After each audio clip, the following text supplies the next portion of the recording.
আজকে আমি আপনাদের সাথে যে গল্পটা বলবো এটার মধ্যে একটা বিস্ময়কর ঘটনা ঘটে। সূর্যাস্ত হওয়ার সাথে সাথে এই দুটো ছেলে কাঠের পুতুলে পরিণত হয়। কিভাবে সম্ভব? পুরো গল্পটা শুনুন। ঘটনাটা ঘটেছিল পাকিস্তানে। শোয়েব আহমেদ, যার বয়স ছিল 13 ইয়ার্স, আর তার ছোট ভাই যার নাম ছিল আব্দুল রশিদ, আর ওর বয়স ছিল 9 ইয়ার্স। আর ওরা থাকতো পাকিস্তানের একটা ছোট্ট গ্রামে। তো একদিন বিকেল বেলা শোয়েব আর আব্দুল ওদের আরো অনেক ফ্রেন্ডের সাথে মাঠের মধ্যে ফুটবল খেলছিল। তো এই সময় আব্দুল নোটিস করছিল সূর্যাস্ত যাচ্ছে। এটা দেখে আব্দুল তাড়াতাড়ি দৌড়ানো শুরু করলো ওর ঘরের উদ্দেশ্যে, ওর কোনো ফ্রেন্ডকে কিছু না বলে। আর শোয়েব যখন দেখলো ওর ভাই দৌড়াচ্ছে, তখন ও তাড়াতাড়ি সূর্যের দিকে তাকালো আর দেখে সূর্যাস্ত যাচ্ছে। ও ওর ভাইকে ফলো করে দৌড়ানো শুরু করলো। তারপর একটা পর্যায়ে ওরা দুজন একসাথে হাত ধরে দৌড়ে ওদের ঘরে চলে গেল। শোয়েব যখন ওর ঘরের বারান্দায় গেল, তখন ও কলাপসড হয়ে পড়ে গিয়েছে। ওর হাত পা একদম শক্ত হয়ে গিয়েছে আর ওর জ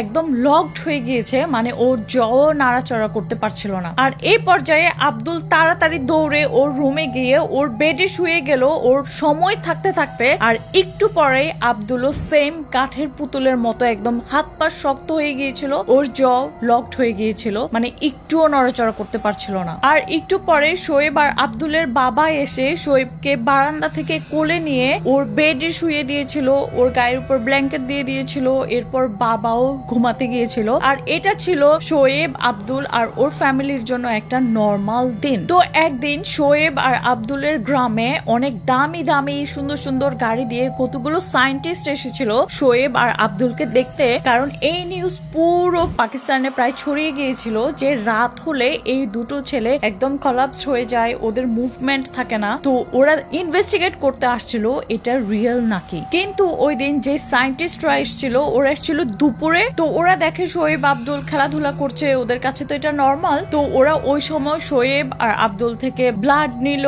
ইউরিন নিল, আর এগুলো টেস্ট করার জন্য দিল। দেখে যে সবকিছু নর্মাল। কিন্তু যখন আস্তে আস্তে সানসেট হচ্ছিল, ওদের চোখের সামনে ওরা দেখছিল শোয়েব আর আব্দুল হঠাৎ করে কলাপস হয়ে মাটিতে পড়ে গিয়েছে। আর ওরা একদম পুতুলের মতো হয়ে গিয়েছে, ওদের নড়াচড়া বন্ধ, ওদের কথা বন্ধ, আর একদম টোটালি প্যারালাইজড। এরপর সায়েন্টিস্টরা ওদেরকে ঘরে নিয়ে গেল আর শোয়েব আর আব্দুলের হাত পা নাড়ার ট্রাই করেছিল। কিন্তু ওরা দেখছিল যে ওদের হাত পা এত বেশি শক্ত হয়ে গিয়েছিল যেমন মরা মানুষের হাত পা শক্ত হয়ে যায় সেরকম। আর সায়েন্টিস্টরা কিন্তু সারাক্ষণের জন্য ওদেরকে অবজার্ভ করছিল। আর ওরা দেখলো পরের দিন সকালে যখনই সানরাইজ হচ্ছে, শোয়েব আব্দুল সাথে সাথে লাফ দিয়ে বেড থেকে নামছিল, ওরা হাসছিল, সবকিছু টোটালি নর্মাল। তো সায়েন্টিস্টরা এ পর্যায়ে বুঝলো এটা প্রায় অসম্ভব যে আব্দুল আর শোয়েব এই জিনিস ফেক করছে বা ওরা অ্যাক্ট করছে। তো ওরা মনে করলো যে এদের কি প্রবলেম, যে রাত হলে কেন ওরা নড়াচড়া করতে পারে না, টোটালি বোবা হয়ে যায়, এটা কিভাবে সম্ভব। শোয়েব আর আব্দুলের এই কন্ডিশনের জন্য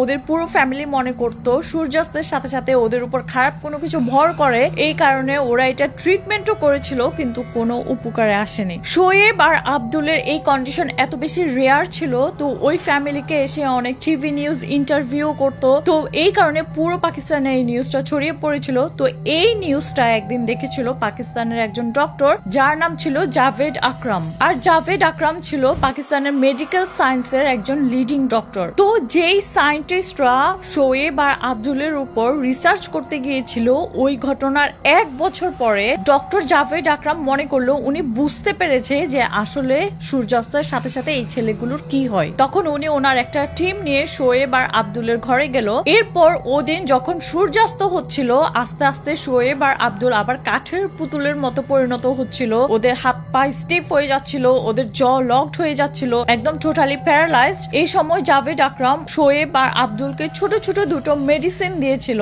আর ওই মেডিসিন গুলো খাওয়ার 40 মিনিটস পর দেখা গিয়েছে শোয়েব আর আব্দুল হঠাৎ করে ওদের বেড থেকে লাফিয়ে নামছে, যেই জিনিস কখনো ওরা ওদের পুরো লাইফে করেনি। ওদের জন্ম থেকে ওরা রাতে সবসময় এরকম প্যারালাইসিসড হয়ে পড়ে থাকতো। কিন্তু সেদিন ছিল ব্যতিক্রম, ওরা হাসাহাসি করছে, একজন আরেকজনের সাথে কথা বলছে। একদম ওরা দিনের বেলা যেভাবে চলাফেরা করছিল রাতেও সেম চলাফেরা করতে পারছিল। এখন কথা হচ্ছে ডক্টর জাভেদ ওই দুটো ছেলের প্রবলেমের সলিউশন কিভাবে করেছিল। আমাদের ব্রেন সবসময় অনেক টাইপের কেমিক্যাল রিলিজ করে থাকে, এই সব কেমিক্যালের মধ্যে একটা কেমিক্যাল হচ্ছে ডোপামিন। তো এই ডোপামিন অনেক জিনিস করে আমাদের বডির জন্য, কিন্তু এই সব জিনিসের মধ্যে একটা জিনিস হচ্ছে আমাদের বডির মাসেল মুভমেন্ট কন্ট্রোল করে। তো ডক্টর জাভেদ ওই দুটো ছেলের ব্লাড আর ইউরিন টেস্ট থেকে বুঝেছিল যে ওদের জিনে কোনো একটা প্রবলেম আছে, যার কারণে সূর্যাস্তের সাথে সাথে ওদের ব্রেন ডোপামিন আর রিলিজ করে না। আর ডক্টর জাভেদ ওই সময় শোয়েব আর আব্দুলকে দিয়েছিল শুধুমাত্র একটা ডোপামিন পিল, যেটা হেল্প করেছিল ওদের বডি মুভমেন্ট করতে। আর এখনো পর্যন্ত শোয়েব আর আব্দুলের এই ডিজিজটা হচ্ছে ওয়ার্ল্ডস রেয়ারেস্ট ডিজিজ, যেটা শুধুমাত্র এই ফ্যামিলিকে এফেক্ট করছে, আর যেটার এখন সলিউশনও বের হয়েছে। তো ওই রাতের পর থেকে শোয়েব আর আব্দুল এখন নর্মাল লাইফ লিড করছে, জাস্ট ওদেরকে রাতের বেলা একটা করে ডোপামিন পিল নিতে হয়। তো এটাই ছিল আমার আজকের গল্প। কেমন লেগেছে? ইন্টারেস্টিং তো? আমি জানি, আমি এটা পড়ার পর অবাক হয়ে গিয়েছিলাম যে এরকম ডিজিজও থাকতে পারে। তো আপনাদের কাছে যদি ইন্টারেস্টিং লাগে বা অন্য মানুষকেও জানাতে চান, আমরা জানি না এখনো কারো এরকম কিছু আছে নাকি, তো ভিডিওটা শেয়ার করবেন। আমার পেজে নতুন হলে পেজটা লাইক এন্ড ফলো করবেন। আমার একটা ইউটিউব চ্যানেল আছে যার নাম হচ্ছে স্বপ্ন ব্লগস।